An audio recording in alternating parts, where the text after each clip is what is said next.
عني ولو آية وحدث عن بني إسرائيل ولا حرج فمن كذب علي متعمدا فليتبوأ مقعده من النار أو كما قال عليه الصلاة والسلام। আল্লাহ তাআলা এই উম্মতকে বহুত বড় মর্যাদা দান করেছেন যে নবুয়তি কাজ যেটা দাওয়াত, সেই দাওয়াতের মধ্যে এই উম্মতকে শরীক করে। এই জন্য এই উম্মতকে খায়র উম্মত বলা হয়, কিন্তু খায়র উম্মত।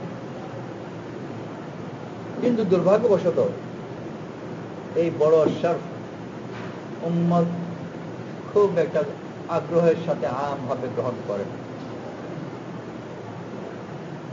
প্রত্যেক শরফের সাথে তশরিফের সাথে তকলিফ আছে। তশরিফ মানে কোনো কিছু উপরে উঠানো, আর উপরে উঠানোর সাথে কিছু তকলিফ আছে। উপরে অবস্থানে থাকলে সে খুব নিশ্চিন্ত আরামে থাকতে পারে। একটা কথা আছে যে মুকুট পরলে আরামে শোয়া যায় না। এত শক্ত মুকুট, ওইটা পরে আরামে শুতে পারবে। তো যদি আরামে শুতে চায় তাহলে মুকুট পরা ছাড়তে হবে, আর যদি মুকুট পরতে চায় তা আরামে শোয়ার লোক ছাড়তে হবে। আল্লাহ তাআলা এই উম্মতকে বহু বড় মুকুট দান করেছেন, কিন্তু সে এই সম্মানকে গ্রহণ না করে বড় একটা অংশ সে তার আরামের পথকে পছন্দ করে। কোনো জিম্মাদারি নেই, দায়িত্ব নাই। দায়িত্ব থাকা মানেই হলো সে আরামে থাকতে পারবে, বহু সতর্ক হুঁশিয়ার থাকতে হবে। দায় যদি হয় তাহলে তাকে বড় সতর্ক থাকতে হবে, অন্যের দায়িত্ব তার উপরে ছিল। পাকিস্তানের জমানায়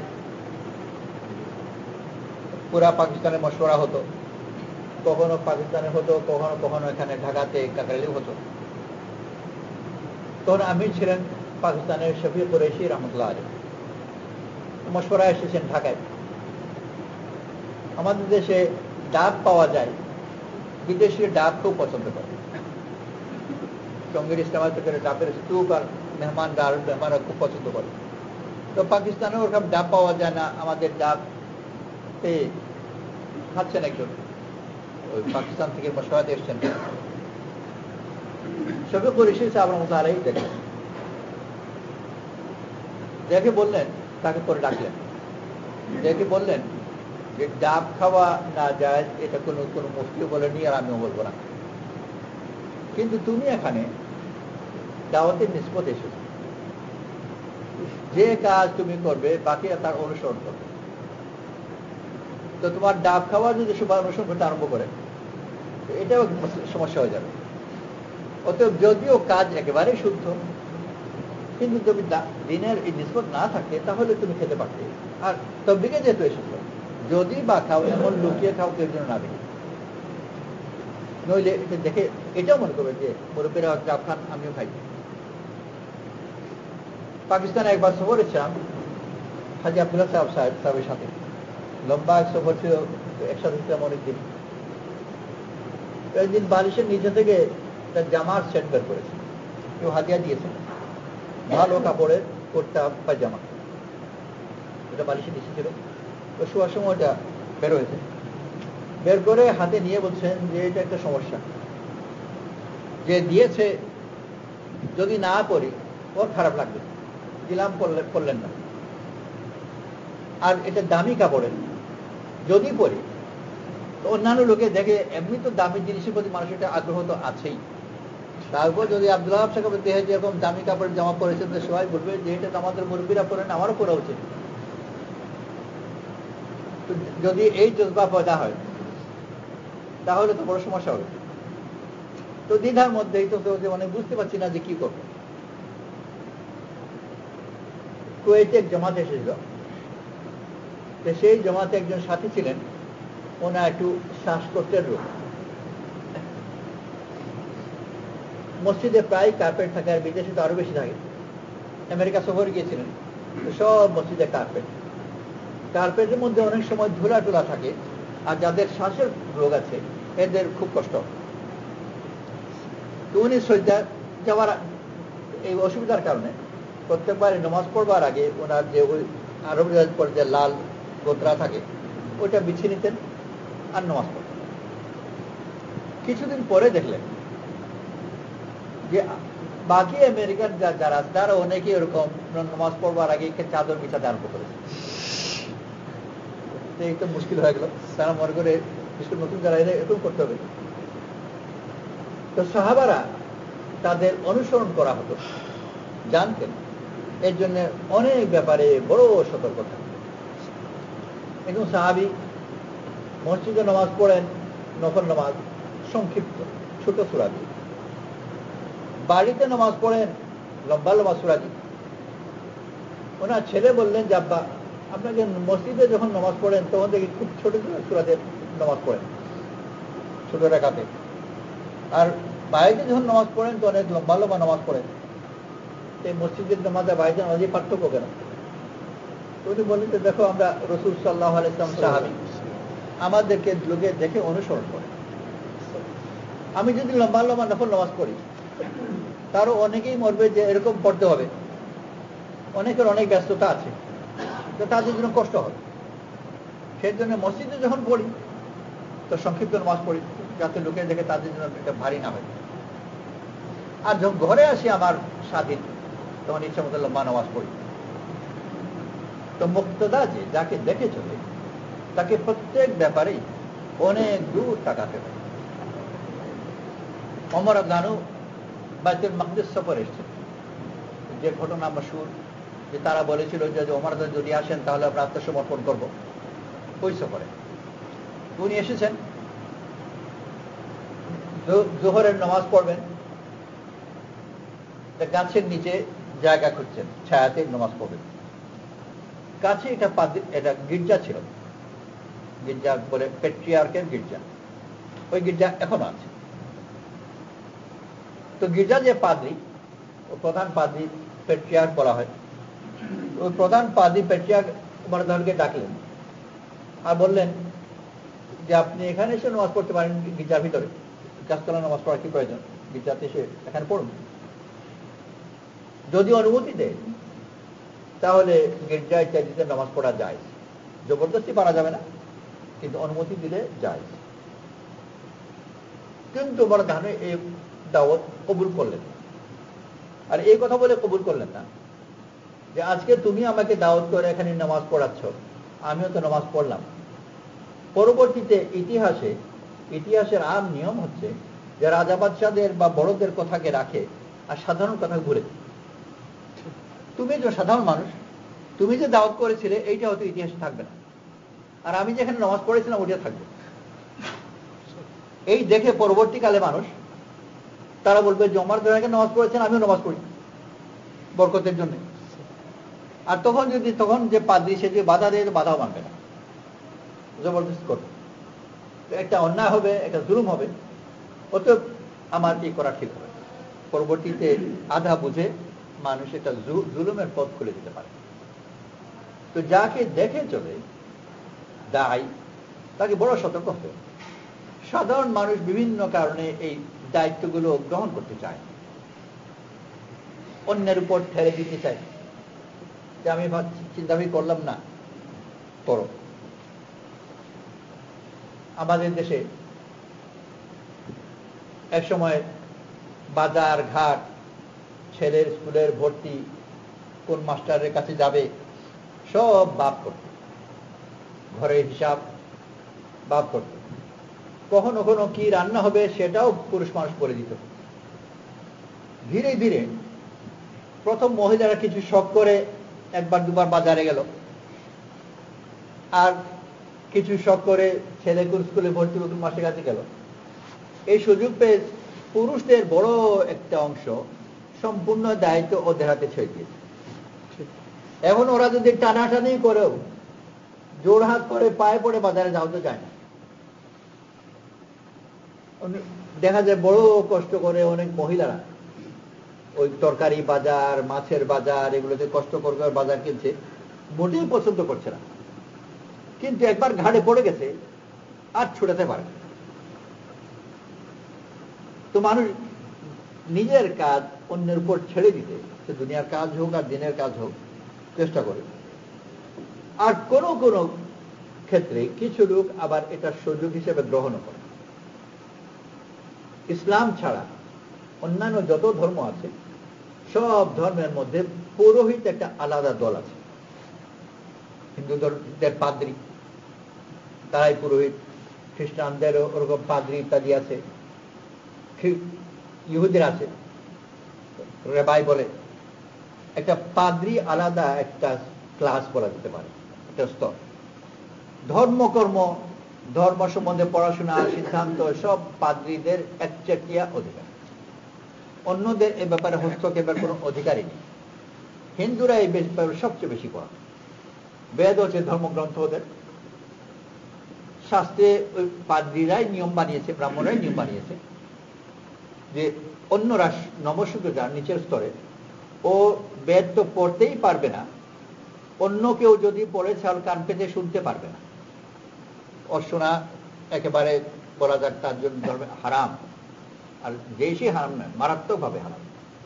যদি কোনো নমস্য বেদ শুনে ফেলে তাহলে শাস্ত্রের নিয়ম অনুযায়ী সীসা গলিয়ে গরম সীসা তার কানে ঢেলে দিতে হবে। এটা তার শাস্তি। কেন শুনল? অর্থাৎ নিম্ন স্তরের লোক যারা আছে তাদেরকে বোকা বানিয়ে রাখতে চায়, ইচ্ছা মতো চালাবে, আর কিতাবে তুমি পড়বো না, আমরা যা বলছি তাই করবে। রাসূল সাল্লাল্লাহু আলাইহি ওয়াসাল্লামের কাছে এসেছিলেন আদি বিন হাতিম, হাতিম তাইয়ের ছেলে, বহুত নাম করা ব্যক্তি ছিলেন হাতিম তাই, নাম করা দাতা হিসেবে ওনার খ্যাতি আছে। ওনার ছেলে আদি বিন হাতিম এসেছিলেন, রাসূল সাল্লাল্লাহু আলাইহি ওয়াসাল্লাম ওনাকে খুব আদর করলেন, সম্মান করলেন, দাওয়াত দিলেন। যখন দাওয়াত দিলেন 3 বার বললেন আসলিম তাসলাম, ইসলাম এসে যাও, নিরাপদ হয়ে যাও। 3 বার শোনার পরে বলেন যে আমি তো একটা ধর্মের উপর আছি। তাদের একটা ধর্ম ছিল, আর ওনারা আবার পুরোহিত সেই ধর্মের।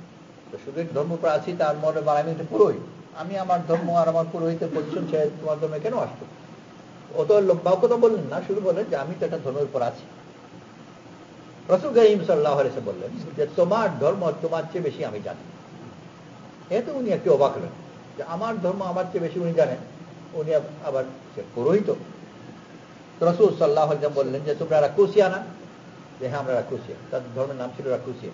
এটা খ্রিস্টান ধর্ম থেকে বের হয়ে যাওয়া একটা শাখার মতো বলা যেতে পারে। যেরকম ধরা যাক যে কাদিয়ানের যেরকম মুসলমান থেকে বের হয়ে গেছে, বা এই ধরনের কিছু একটা হবে। রাসূল সাল্লাল্লাহু আলাইহি ওয়াসাল্লাম বললেন যে তোমরা তোমাদের সাধারণ মানুষের উৎপাদনের বা উপার্জনের 4 ভাগ তোমরা পুরোহিত হিসেবে নিয়ে নাও, তাই করো না? হ্যাঁ। তোমার ধর্মের নিয়ম অনুযায়ী এটা তোমাদের পাওনা নয়।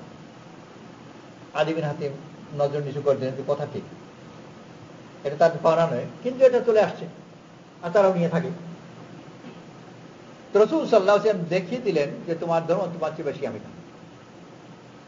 তো মানুষ এগুলোর সুযোগ নেওয়ার জন্য বিভিন্ন ধরনের আইন বানায়। শাস্ত্রে হিন্দু ধর্মের কিছু অনেকগুলো ক্ষেত্রে আছে যে প্রায়শ্চিত্ত করতে হবে, কোনো একটা ভুল হয়ে গেছে, গুনাহ হয়ে গেছে, তার মাপ চাইতে হবে। মাপ চাইতে হবে, প্রায়শ্চিত্ত ঘুরে ফিরে গিয়ে ব্রাহ্মণকে কিছু দিতে হবে। গুনাহ করলো কোথায় আর প্রায়শ্চিত্ত কোথায়? ব্রাহ্মণকে দিতে হবে। এইভাবে তারা নিয়ম বানায়। আল্লাহ তাআলা বড় মেহেরবানি করে আমাদেরকে দ্বীন দিয়েছেন। দ্বীন ইসলামের মধ্যে এরকম কোন স্তর নেই। সবার জন্য একই ধর্ম, আর সবার এই ধর্মকে বোঝার সম্পূর্ণ অধিকার, বরং দায়িত্ব। আর এরকম কেউ নয় যে তুমি নিচের জাতের, তুমি আলিম না, অথবা তুমি বুঝতে পারবে না, এই উত্তরও গ্রহণযোগ্য না। বরং যে কোনো কেউ বুঝবার চেষ্টা করতে পারে, বরং করা উচিত, মতামত দিতে পারে, তা মতামত দেওয়া উচিত, আর সেই মতামতকে গ্রহণও করা। আল্লাহ তাআলা রাসূল করিম সাল্লাল্লাহু আলাইহি ওয়াসাল্লামকে দিয়ে এই মূল্যবান নীতি খুব পরিষ্কার করে বহুবার দেখি। রাসূল সাল্লাল্লাহু আলাইহি ওয়াসাল্লামের জন্য ভুল করা মানায় না, মাসুম, এটা আকীদা। মানে যার ভুল হয় না তাকে মাসুম বলে। আর এটা শুধু নবীদেরই হয়, অন্য কারোর জন্য মাসুম মনে করা শুদ্ধ নয়। এটা নবীর বৈশিষ্ট্য, অন্যকে মাসুম হতে পারে না। আমাদের রাজশাহীর এক ছেলে, ওর নাম মাসুম, আমাদের দেশে অনেকের নাম মাসুম আছে, আরবের জমাত এসেছিল, জিজ্ঞেস করলো যে তোমার নাম কি, বলে মাসুম। ও ও আপত্তি করলো, এই নাম কেন, এই নাম তো রাখা ঠিক না, এটা নবুয়তি সিফাত, নবীর বাইরে কেউ মাসুম নয়, ইত্যাদি ইত্যাদি কথা ঠিক, নবী মাসুম। কিন্তু কথা হলো আল্লাহ তাআলা রাসূল সাল্লাল্লাহু আলাইহি ওয়াসাল্লামকে মাসুম বানিয়েছেন, আল্লাহ তাআলা ওনাকে পরিচালনা করেন।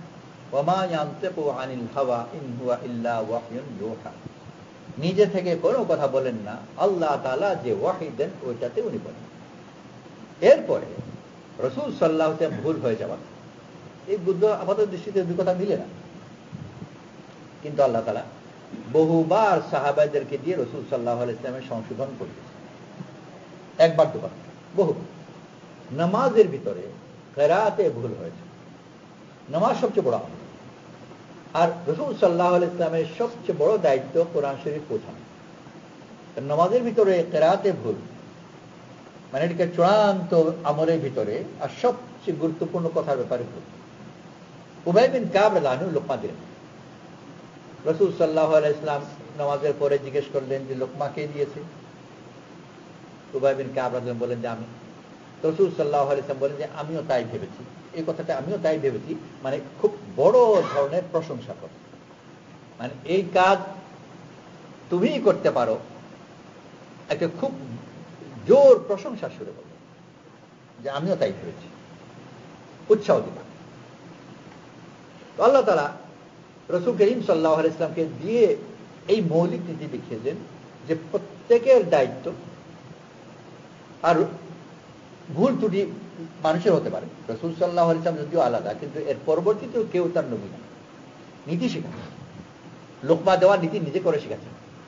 ওইভাবে না শিখালে এই জমানার একজন ইমাম ভুল করলে মুক্তদিরা দ্বিধার মধ্যে পড়ে যেত, আমি কি করবো। কিন্তু রাসূল সাল্লাল্লাহু আলাইহি ওয়াসাল্লাম নিজেই এটা শিখিয়ে গেছেন যে লোকমা কিভাবে দিতে হয় আর কিভাবে সংশোধন করতে হয়। আর একবার দুবার নয়, এই জাতীয় অনেকগুলো ঘটনা। আবু হুরায়রা রাদিয়াল্লাহু আনহুকে রাসূল সাল্লাল্লাহু আলাইহি ওয়াসাল্লাম জুতা মুবারক দিয়ে পাঠালেন ঘোষণা করবার জন্য যে যে লা ইলাহা ইল্লাল্লাহ বলে তাকে জান্নাতি হওয়ার সুসংবাদ। আবু হুরায়রা রাদিয়াল্লাহু আনহু বেরোয় এসে, একটা বাগানের ভিতর ছিলেন, বেরোয় এসে প্রথম ওমর রাদিয়াল্লাহু আনহুকে পেলেন। ওমর রাদিয়াল্লাহু আনহুর সাথে এই জুতা মুবারক দেখে জিজ্ঞেস করেন এটা কি?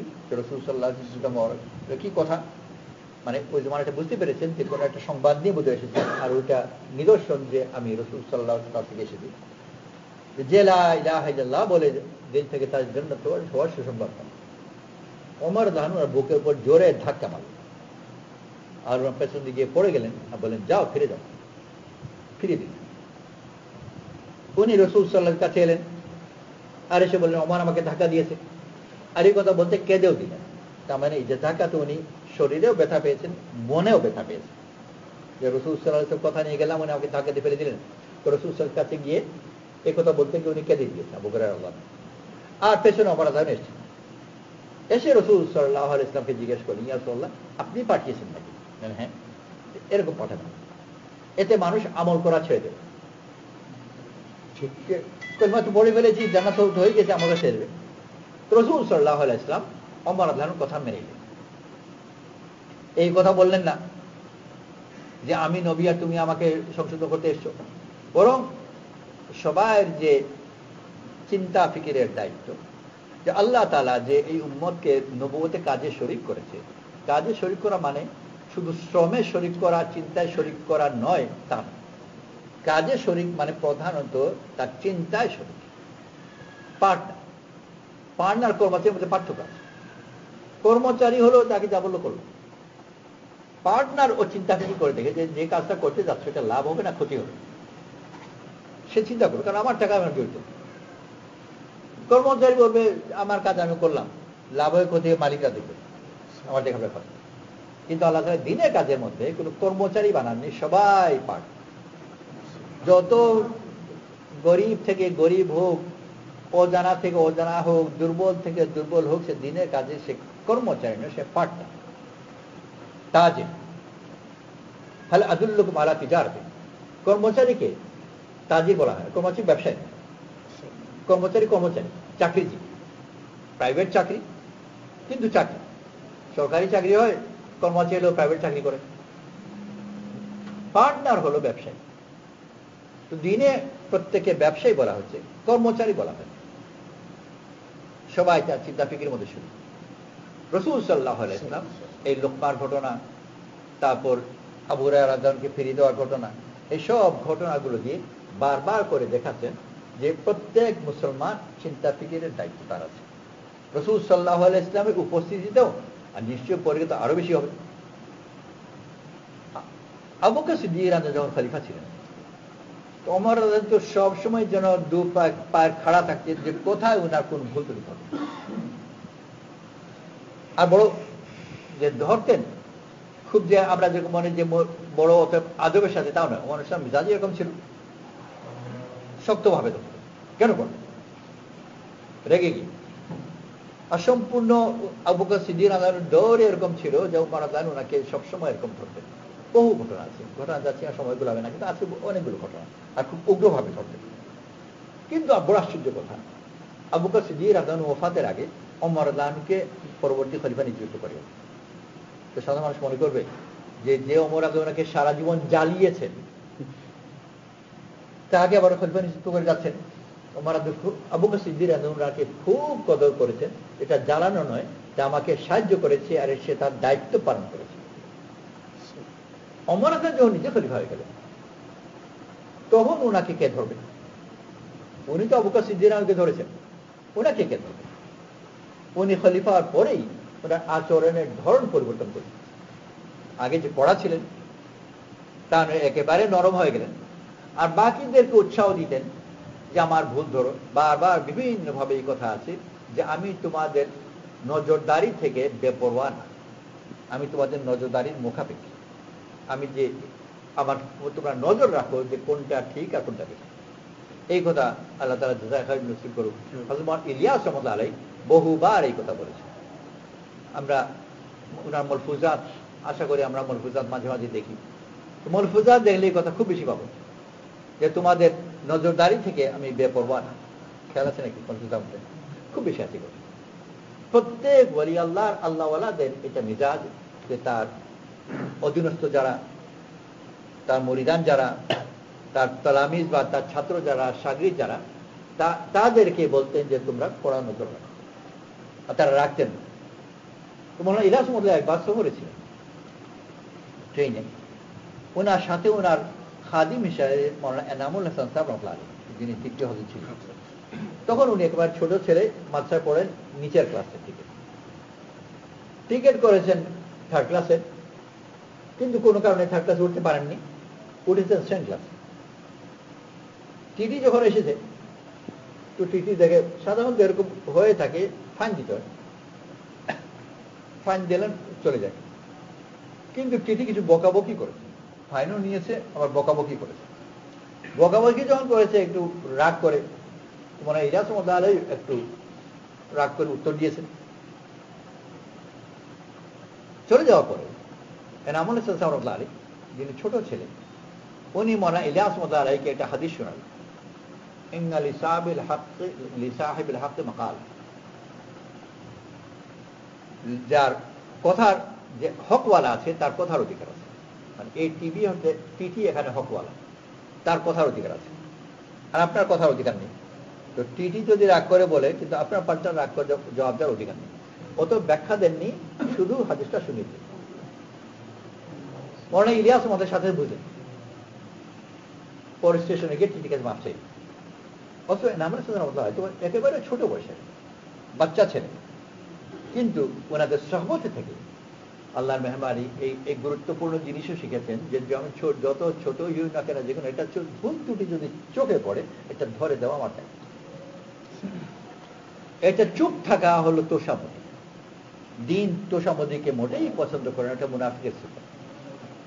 আর ঈমানি সিফত হলো যে সংশোধন করে দেওয়া। এটাও হতে পারে যে আমি এটা ভুল দেখছি, বললাম, আসলে ভুল নয়, তাদের কোনো দোষ নেই। যাকে বললাম যে মুরব্বী এটা, উনি হয়তো ব্যাখ্যা করে দেবেন, কিন্তু চুপ থাকা নয়, বরং প্রয়োজন মতো বলে দেব। নিজামুদ্দিনে একবার একজন এসেছেন বাইরের লোক, আর এসে মৌলানা ইলিয়াস রহমাতুল্লাহ আলাইহিকে খুব প্রশংসা করছে। সামনাসামনি প্রশংসা করা এটা নিষেধ করা হয়েছে। যার প্রশংসা করা হয় তাকে বলা হয়েছে প্রশংসা করলে তার মাথায় মাটি ফেলে দাও। কেউ যদি তোমার প্রশংসা করে তার মাথায় মাটি দাও। আর আল্লাহ এরকম ঘটনা আছে। কাসিম নানভী রহমাতুল্লাহ আলাইহি কোন এক জায়গায় ওয়াজ করেছেন, ওয়াজ করে যখন ফিরে যাচ্ছেন রাস্তায় এক লোকের সাথে দেখা হয়েছে। সে বললো যে ওই ওয়াজ আল্লাহ বুঝলে বড় ভালো হচ্ছে, বড় সুন্দর হয়েছে। আগের জমানার রাস্তা তো মাটির রাস্তা, মাটি তুলে মাত্র মাটিতে দিয়ে দিচ্ছে, এটাই হুকুম। তো নিজামুদ্দিনের মসজিদ যখন কেউ এসে মৌলানা ইলিয়াস রহমাতুল্লাহ প্রশংসা করছেন, মৌলানা ইউসুফ রহমাতুল্লাহ আলাইহির কাছে ছিলেন, উনি তো অত ছোট, উনি কাগজের মধ্যে কিছু মাটি নিয়ে মৌলানা ইলিয়াস রহমাতুল্লাহ আলাইহির সামনে মাটি উঠে রেখেছেন। উনি বুঝলেন, মাটি ফেলেতেন না, কিন্তু বুঝলেন এটা আমার এই প্রশংসা করতে আপনি দেবেন না, তাকে থামা। ইঙ্গিত এটাই ছিল। তো আল্লাহ তাআলা বড় মেহেরবানি করেন, আমাদেরকে যে দিন দিয়েছেন এই দিন এটা দাবি করে যে প্রত্যেকেই এই দিনের মধ্যে শরীক। এরকম নয় যে বাকি লোক না বুঝে কাজ করবে। না বুঝে যদি কাজ করে তাকে শ্রমিক বলা হয়, শরিক বলা হয়। আর দিনের ব্যাপারে আল্লাহ তাআলা সবাইকে শরিক করেছেন, শ্রমিক করেন। এই বাড়ি কে বানিয়েছে? হাজী আব্দুর রহমান সাহেব। অথচ হাজী আব্দুর রহমান সাহেব একটা এইটো হাত লাগান। বাড়িটা বানিয়েছে মিস্ত্রিরা, কিন্তু যদি বলে মিস্ত্রি বাড়ি বানিয়েছে এটা বোকার মতো উত্তর হলো। কেন? যে যদিও মিস্ত্রিরা বানিয়েছে, কিন্তু ফিকির হাজী আব্দুর রহমান সাহেব সেই হিসাবে উনি বানিয়েছে। এই জমিকা চাষ দিয়েছে যে ভাই আব্দুর রহমান, চাষ তো দিয়েছে বেচারা বলদ, যদি বলে বলদ চাষ দিয়েছে এটা কোন উত্তর হলো? যার ফিকির তার দিকে মনসুব হলো, যার সিদ্ধান্ত তার দিকে মনসুব হলো। তো দিনের এই কাজ আল্লাহ তাআলা প্রত্যেক উম্মতকে তার মধ্যে শরীক করেছে। আর এটা আল্লাহ তাআলার মেহেরবানি, বহুত আসান। কিন্তু উম্মত এটাকে ভুলে গেছে। মৌলানা ইলিয়াস রহমাতুল্লাহ আলাইহি উম্মতের উপর এই অবদান যে এই ভোলা কথাকে আবার মনে করিয়ে দিয়েছে, যেটা সবাই জানে।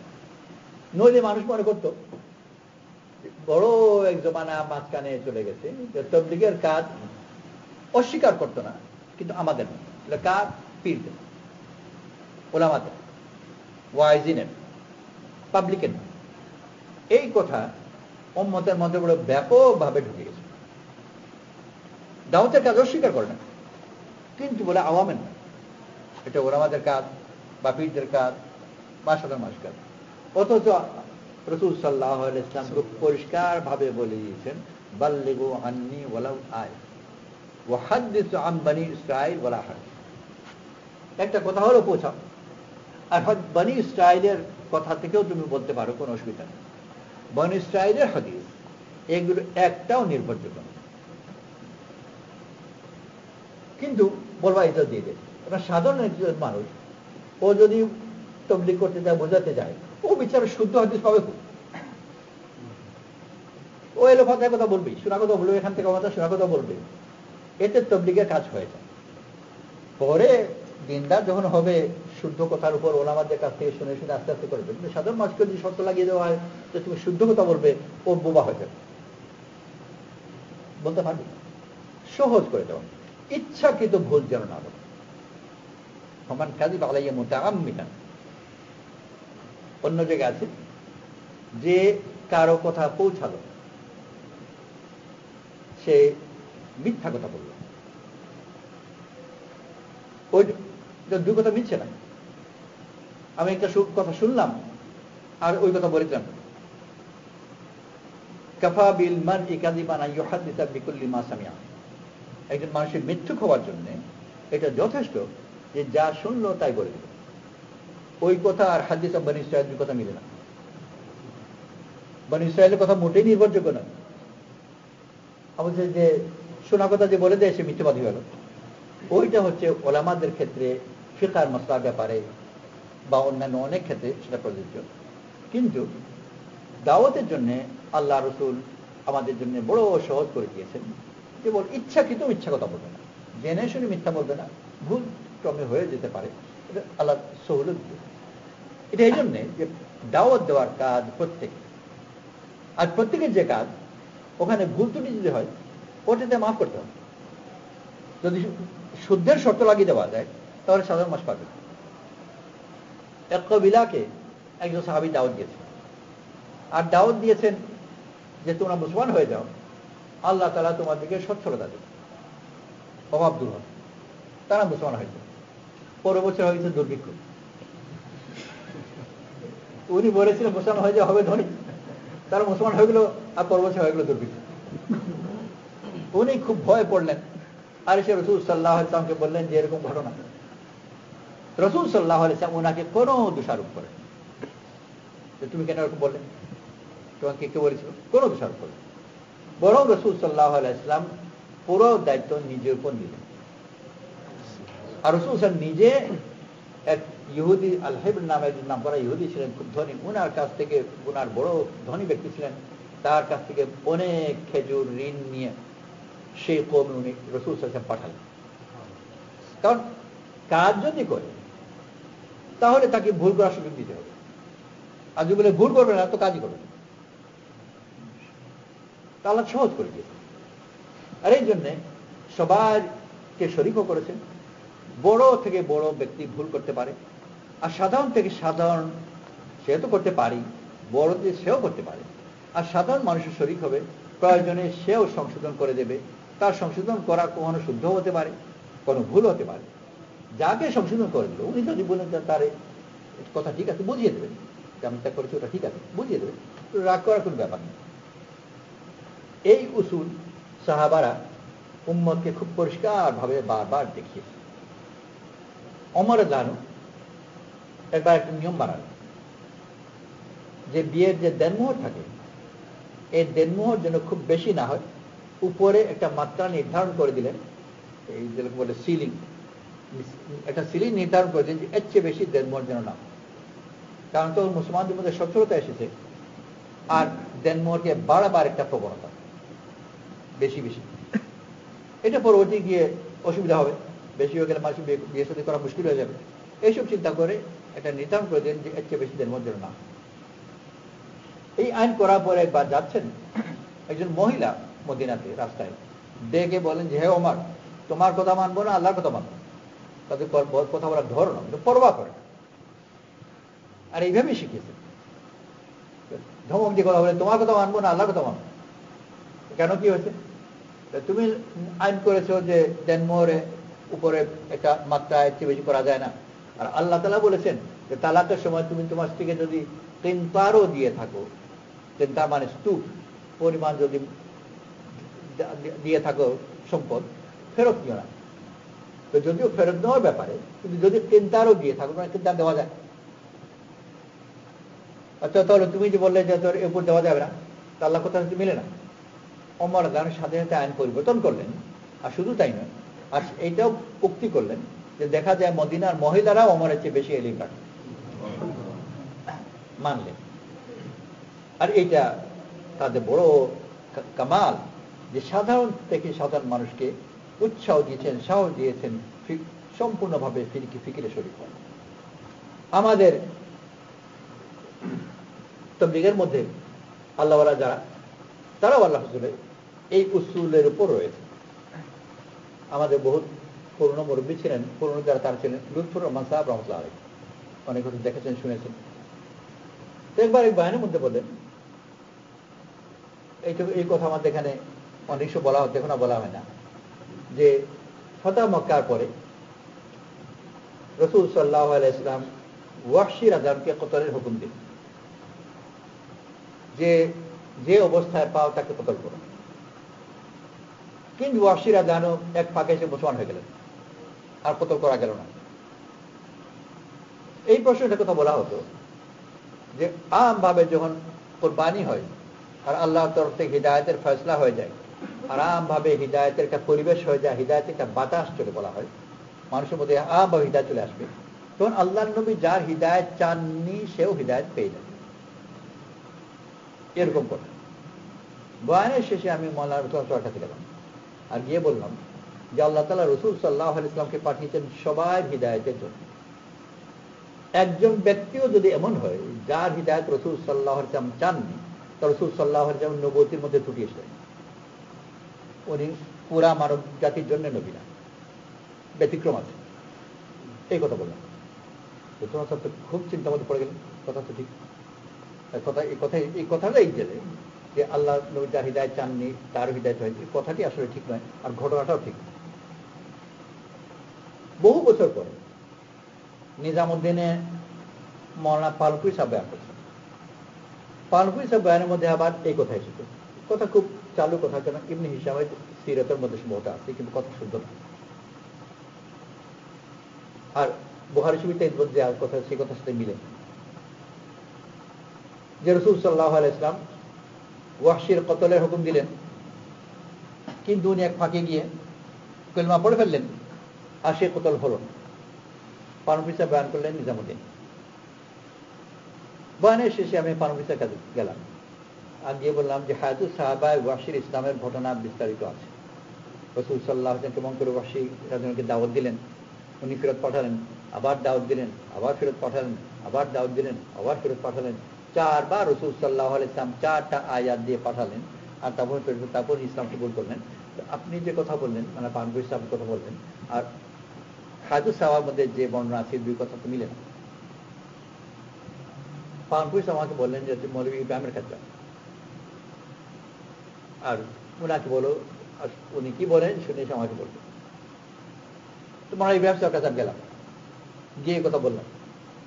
মৌলানা ইব্রাহিম সাহেব বললেন যে এরকম কথা তো আমি শুনিনি যে ওয়াহশির কতটা হুকুম দিয়েছেন। আদব করে বললেন আমি শুনিনি, অর্থাৎ সরাসরি বললেন না যে কথা ঠিক নয়, আমি তো শুনিনি। আর এই কথাও বললেন যে ওয়াহশি রাদিয়াল্লাহু যে কতল করেছেন হামজা রাদিয়াল্লাহু তার যুদ্ধের ময়দানে, আর যুদ্ধের ময়দানের যে কতল ওইটা যুদ্ধের বাইরে তার কিসাস হয় না, সেই জন্য এটা হওয়ার কথাও নাই। তা আমি এসে পালপুরি সাহেবকে বললাম, মৌলানা ইব্রাহিম সাহেব এই উত্তর দিয়েছেন। তখন মৌলানা পালপুরি সাহেব বলেন যে তাহলে এই কথা বলা ঠিক হয়নি, আমার সামনে বলবো না। তো মৌলানা পালপুরি সাহেব আল্লাহ তাআলা ওনাকে পরিচয় দরকার নয়, একজন সাধারণ মানুষ ওপর যে বয়ান শুনতে গেছে সে কি না ভুল ধরছে, এতে উনি যে নারাজ হয়ে যাবেন মোটেই না। বরং খুব ভালো লাগে যে যদি মজমার মধ্যে এরকম লোক থাকে তাহলে তাদের জন্য সহজ। আমি শুনেছি, নিজে জানা কথা শোনা কথা, যে হযরত মাওলানা ইউসুফ রাহমাতুল্লাহ আলাইহি উনি নাকি বয়ান আরম্ভই করতেন না যতক্ষণ পর্যন্ত ইমামুল হাসান সাহেব মজমায় না আসে। এটাও শোনা কথা, কারণ আমি ঠিক জানি না, এটাও হতে পারে যে উনি থাকলে এটা ইতমিনান, সে কোনো ভুল ত্রুটি থাকলে ধরবে, আর ভুল তো হতেই পারে, নবী ছাড়া সবাই তো হতেই পারে। আর এটা সবার দায়িত্ব, এটা মেনে নেওয়া মোটেই সত্য, কারণ এটা ভুল কথা যদি ছড়িয়ে যায়। তো নিজামুদ্দিনে একবার বয়ানের মধ্যে যিনি বয়ান করছেন একটা ভুল কথা বলেছেন, ভুল বড় মারাত্মক আকীদার ভুল এরকম কিছু না, ছোট একটা ভুল, কিন্তু ওই কথাটা মাওলানা এনামুল হক সাহেবের কাছে কানে গেছে। উনি সাথে সাথে মিম্বরে লোক পাঠিয়েছেন আর গিয়ে সংশোধন করে দিয়েছেন যে এই কথা এইভাবে নয়, এটা ঠিক নয়, ওটা ওটা। যিনি বয়ান করছেন একজন মুরব্বী পুরনো, ওনার কথাকে সাথে সংশোধন করে দেওয়া হলো, তাতে মনে হবে যে ওনার তো বেইকরামি হয়ে গেল। কোনো বেইকরামি নয়, ভুল তো মানুষ হতেই পারে। আর দ্বিতীয় কথা যে মজমুয়ার হক তার চেয়ে বড়। নিজামুদ্দিন একটা কথা যদি যত ছোট ভুলই হয়ে যায়, কিন্তু পুরো দুনিয়া সব সাথে সাথে ওটাকে সংশোধন না করলে তো আল্লাহ তাআলা দিয়েছেন। আমাদের যে মুনতাখাব হাদিসের মধ্যে একটা হাদিস আছে, ইযা তাবায়াতুম বিল আইনা ওয়া আখাযতুম আযনাব আল বাকর ওয়া রাবিতুম বিল জিরা, একটা হাদিস আছে। এই হাদিস মানে মাওলানা সাহেব তাবায়াতুম বিল আইনা, ইনা শব্দের অনুবাদ করেছেন जब तिजारत में मगन हो जाओगे, मग्न হয়ে যাবে। এই অনুবাদ শুদ্ধ না। হাফিজ ইবনে কাইয়িম রাহমাতুল্লাহ আলাইহি তালিকের মধ্যে এটার এই ব্যাপারে পুরোপুরি বিস্তারিত লেখা আছে। তো ওই কিতাব থেকে ওটার ফটোকপি তুলে আমি মানুষ আসলামের কাছে পাঠালাম, এখান থেকে পাঠালাম চিঠি দিয়ে। এই জন্য যেহেতু এই কিতাব পুরা দুনিয়াতে চলছে আর চলছে, আর একটা ছোট অনুবাদের মধ্যে একেবারে খুব বড় ধরনের ভুল তাও নয়, কিন্তু একেবারে শুদ্ধ এখানে বলা হয়েছে মগ্ন হয়ে যাবে, অথবা এই না শব্দের অনুবাদে ভিন্ন ধরনের, যে একই জিনিসকে যেমন এক মৌসুমে ধরা যাক ধান কিনলো একজন, যখন ধানের কাটা হয় যেমন দাম বেশি, আর দিল যখন কাটা হয়ে গেছে ওই দাম দিয়ে বাকির উপর কিনলো আর পরে আদায় করলো। কিনেছে 10, ধরা যাক 1 সের কিনেছে, 1 সেরে যে দাম তখন ছিল দেওয়ার সময় ওই দামে যত হয় তত দিল, তখন হচ্ছে ওই দামে হয়ে যায় 2 সের। অর্থাৎ নিল 1 সের আর দিল 2 সের, কিন্তু কথাকে পেঁচালো যে 1 সেরের জন্য 100 টাকা, তো 100 টাকার আমি ধান কিনলাম আর 100 টাকার ধান এখন দিচ্ছি, কিন্তু যখন দিচ্ছে তখন 100 টাকা হয়ে যায় 2 সের, ধান কাটা হয়ে গেছে তখন। এই জাতীয় একই জিনিসকে কিনা, কিন্তু দাম পরিবর্তনে কিনা, বাকি যে জিনিস করে ওটা ঘুরে ফিরে গিয়ে হয় সুদ, যে সরাসরি সুদ নয়। এইটাকে বলে তবাইয়াত বিলাইনা, তবাই বিলাইনা। আমাদের এখানে যে বাংলা তর্জমা আছে, বাংলা তর্জমা মোলাসাহের যে তর্জমা আছে ওইটা তর্জমা, মগ্ন হয়ে যাওয়া বা এরকম কিছু কথা লিখেছে, কথাটা একেবারে শুদ্ধ না।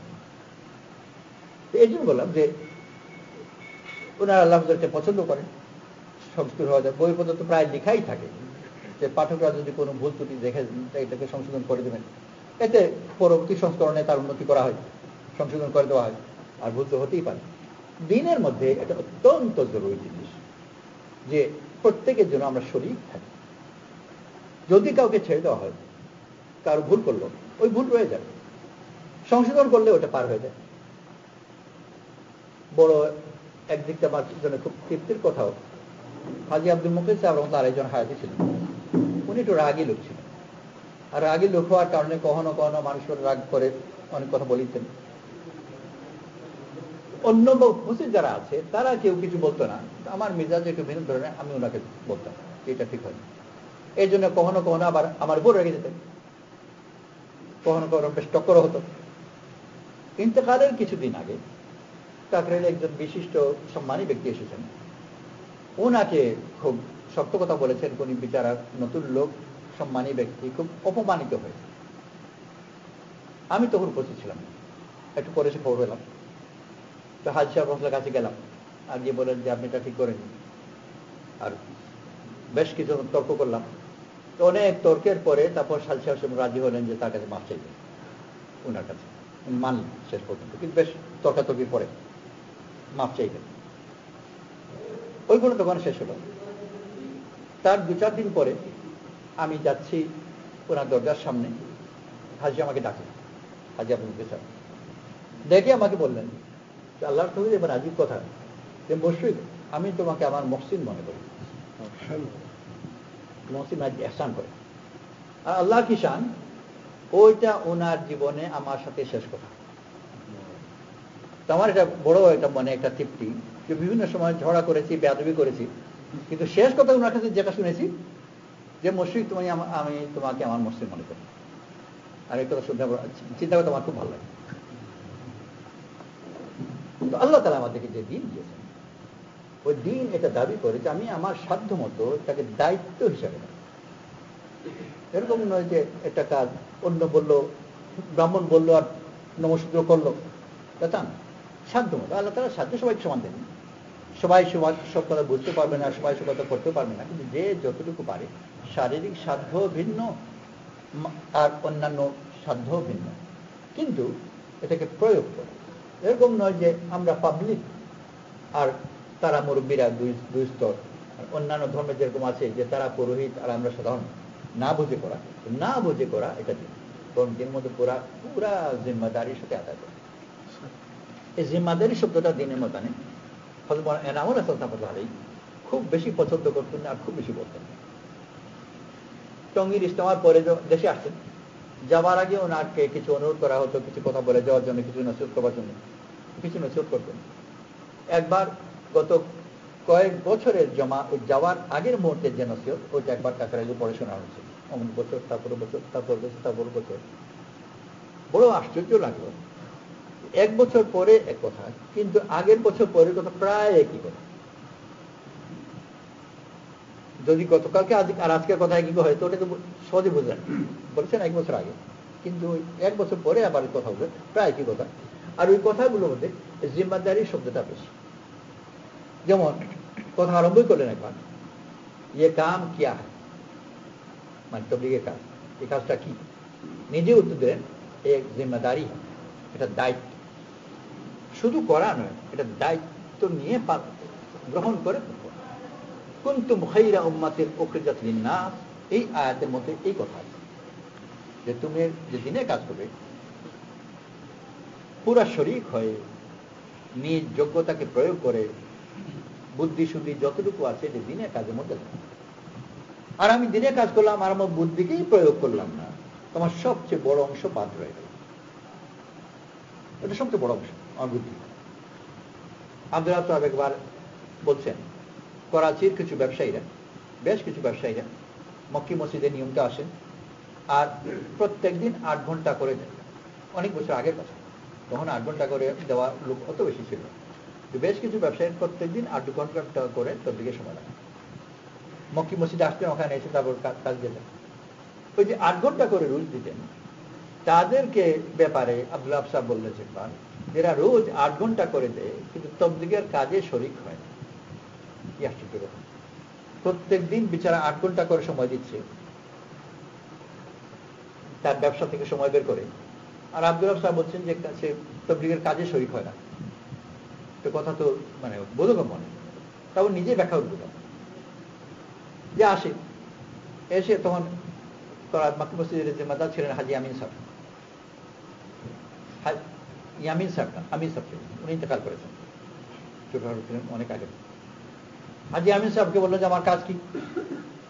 আমিন সাহেব একটা কাজ দিয়ে দিলেন যে মনে করা যাক অমুক যায় অমুক জমাতের এদের ভিসার এক্সটেনশনের দরকার, তার ভিসা এক্সটেনশন নিয়ে আসুন। উনি পাসপোর্ট নিয়ে ওরা ব্যবসায়ী গাড়ি টাড়ি নিয়ে চলে গেল এই অফিসে, ভিসা অফিস নিয়ে করে টোরে এসে তার 8 ঘন্টা পার হয়ে গেল, চলে গেল। আরেকদিন এসে দেখেন হাজি আমিন সাহেব নাই। তো যে কাজ এসে নাই, তো উনি যেহেতু তবলিগে 8 ঘন্টা সময় দেবেন আর কাজ যেন ওরা পাচ্ছেন না, বাড়ি ফিরে যাবেন। ওখানে তালিমে কিছুক্ষণ বসলেন, কিছুক্ষণ তিলাওয়াত করলেন, জিকির আজকার করলেন, 8 ঘন্টা পুরা করে গেলেন। আব্দুল্লাহ সাহেব এনাদের ব্যাপারে বলছেন যে ব্যবসাতে তার এত বুদ্ধি যে শ্রমিকরা যখন হরতালের নোটিশ দেয় তখন শ্রমিকের ভিতর মধ্যে 2 দল লাগিয়ে পাই আর ফাটল ধরিয়ে দেয়, আর ফাটল ধরিয়ে তারপর ওদের হরতাল আর হয় না। তো শ্রমিকের ভিতর কেমন করে ফাটল লাগাতে হয় ও জানে। ব্যাংকের কাছ থেকে লোন নিয়েছে, আদায় করছে না, ব্যাংক নোটিশে পরে নোটিশ দেয় কিন্তু কিছু করতে পারে না। এমন কিছু শর্তের পেশ লাগানো আছে ব্যাংক কিছু করতে পারে না। তো ব্যাংকের 3টা ব্যাংকের ডিরেক্টরকে বোকা বানাতে পারে, শ্রমিক ইউনিয়নকে বোকা বানাতে পারে। আর তবলিগে যখন আসে যে নিজে এত বোকা হয়ে যায় যে আমিন সাহেব যদি তাকে দিয়ে কোনো কাজ না করেন কিচ্ছু করতে পারে, কারণ তার সব বুদ্ধি দেয় ব্যবসাতে আর এখান দিয়ে মরার সময়। কিন্তু কাজে তো তখন শরীর হয়ে যখন সে তার বুদ্ধিকে কাজের মতো লাগায়, শুধু সময় নয়। আল্লাহ তাআলা বহুত মেহেরবান করে আমাদের দিন দিয়েছেন, আমরা যেন আল্লাহ করতে বেরোই। আর আমাকে আল্লাহ তাআলা যা কিছু দিয়েছেন সবগুলো যেন দিনের মধ্যে প্রয়োগ করি। তার মধ্যে সবচেয়ে বড় জিনিস যে মানুষকে আল্লাহ দান করেছেন তার কুওয়াতে ফিকির। সবাই আছে, এরকম নয় যে আমার নাই, সবাই আছে। ময়দানে গেলে দেখা যায় এক এক লোকের এক এক ময়দানে তার ফিকিরের শক্তি আছে, অন্য ময়দানে মনে হয় বোকা, কিন্তু নিজ ময়দানে চলে আসবে তো খুব বুদ্ধি আছে। এটা মেয়ে 2 আর 2 4 গুনতে পারে না, কিন্তু ওর বাচ্চার সবকিছু বুঝে। বাচ্চাকে কখন খাওয়াতে হবে, কখন ঘুম পাড়াতে হবে, কখন কি সব বুঝে। সব বুঝে মানে হল সে পাগলও নয় বোকাও নয়, কিন্তু বাচ্চা যেহেতু গুরুত্ব আছে, ওখানে সে তার শক্তিকে প্রয়োগ করে আল্লাহ তাআলা তাকে বোঝার তৌফিক দিয়েছে। অন্য জায়গায় গুরুত্ব দেয় না, তো বুঝেও না। দুনিয়ার কাজের মধ্যে এরকম এক একজন একে কাজের মধ্যে দেয়। মোল্লা জীবন রহমতুল্লাহ আলাইহি বহুত নাম করা মুফতি ছিলেন, আলিম ছিলেন। ওনার কিতাব এখনো বাচ্চা পড়ানো হয়। ওনার সম্বন্ধে গল্প আছে যে কোথাও একটা বসেছিলেন, কেউ এসে বলল যে আপনি এখানে বেপরোয়া বসে আছেন, বাড়িতে সর্বনাশ হয়ে গেছে। কি হয়েছে? যে আপনার স্ত্রী তো বিধবা হয়ে গেছে। তো ওনার স্ত্রীকে খুব ভালোবাসতেন, যেমনি শুনলেন ও বিধবা হয়ে গেছে, এখানে হালকা করে কাটান।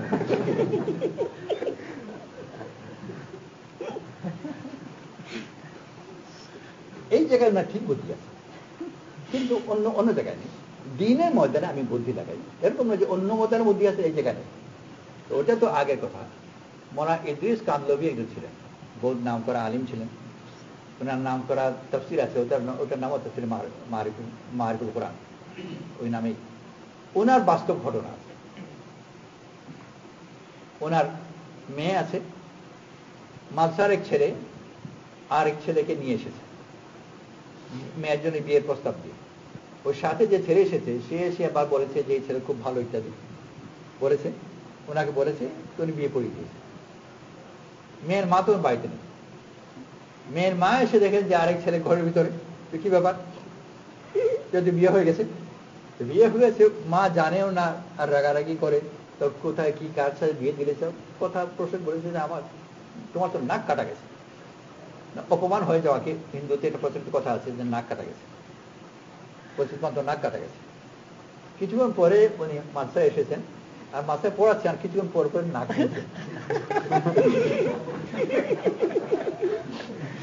রুমাল দেখেন। ছাদে জিজ্ঞেস কি দেখছি রক্ত কিনা। ওনার দিবি যে বলল নাক কাটা গেছে, তো ওনার বিশ্বাস হয়ে গেছে বুঝে কাটা গেছে, এবং দেখছি রক্ত বেরোচ্ছে গেছে। বহুত নাম করা হয় এই জমানার। এই ময়দানে তার বুদ্ধিকে দিয়েছেন, অন্য ময়দানে নাই। আমরা করেছি উল্টো। দুনিয়ার ব্যবসা বাণিজ্য হাজার ব্যাপারে সব বুদ্ধি আছে, আর দিনের ময়দানে যখন যাই তো আমরা তো সাদাসিধা মানুষ, বড় বড় ব্যবসায়ী সুদের কারবার করে। তা আপনি যে কাজ করেন এটা তো সুদের ব্যাপার। বুঝিয়ে বললো যে সুদের ব্যাপার, এটা এরকম এরকম ব্যাপারটা তো সুদ নয়, এটা তো সুদ, এটা তো ব্যবসা লাভ নয়। ভাই হুজুর তো বললেন এটা সুদ নয়, আমরা সাদাসিধা মানুষ কি বুঝি? সুদ নেওয়ার ব্যাপারে সাদাসিধা মানুষ ওরকম না। বড় আল্লাহ তাআলা মেহেরবানি করে আমাদেরকে দিন দিয়েছেন। এই দিনের মধ্যে আমি আমার বুদ্ধি বিবেক এটাকে প্রয়োগ করি, বোঝার চেষ্টা করি এবং সেভাবে চেষ্টা করি। তার মানে এটা নয় যে সব জায়গায় বুঝতে আরম্ভ করবো আর চলতে পারবোই না। ডাক্তার প্রেসক্রিপশন দেয়, সব রোগী বোঝার চেষ্টা করেও না, করতে পারা বোকামি। ক্ষেত্র বিশেষ, যখন যেটা তার মানে কোনো কথাই বুঝবো না তাহলে বুঝা। সাধারণ মানুষ ফতোয়া নিতে যায়, মুফতিরা হাওয়ালা সব ফতোয়া দিন। যদি কেউ বুঝতে চায় বুঝতে পারবে, সবাই বুঝতে চায়ও না, পারবেও না, মুফতির পর আস্থা আছে, মেনে নিল, অসুবিধা নেই। প্রত্যেক ব্যাপারে যে বুঝবার চেষ্টা করবে ওইটাও জরুরি নয়, কিন্তু আমি কোনোটাই বুঝতে পারি না, এটাও ঠিক না। বরং ক্ষেত্র বিশেষে আমাকে বুঝতে হবে আর আমার জ্ঞান বুদ্ধি প্রয়োগ করতে হবে। আল্লাহ আমাদের সবাইকে তৌফিক নসিব করুক। আমার নিয়ত করি ইনশাআল্লাহ যে আমার জ্ঞান বুদ্ধি আল্লাহ যা কিছু আছে দিনের ময়দানে লাগে। আল্লাহ তাআলা আমাদেরকে দিয়েছেন, এটা ছেড়ে দেওয়ার নয়। অন্য ধর্মের মতো নয় যে পুরোহিত গ্রুপ আছে, পুরোহিতের হাতে ছেড়ে দিলাম। দিনের মধ্যে কোনো পুরোহিত, আলিম আছেন, মুফতি আছেন, পীর আছেন, দরবেশ আছেন, সব আছেন ঠিকই, কিন্তু কোনো পুরোহিতের মতো না। বরং সবার দায়িত্ব সমানভাবে আল্লাহ আমাদের সবাইকে দিনের উপর তার চিন্তা ফিকির করার তৌফিক নসিব করুক, আমারও তৌফিক নসিব করুক। ঘুরে ফিরে কথা এটাই, আল্লাহ পথে বের হয়ে এটা মুশকিল। এই জন্য বলি না ইনশাআল্লাহ, চিল্লার জন্য বলি, চিন্তার জন্য বলি, কে কতদিনের জন্য যাবো তাই সম্ভব না।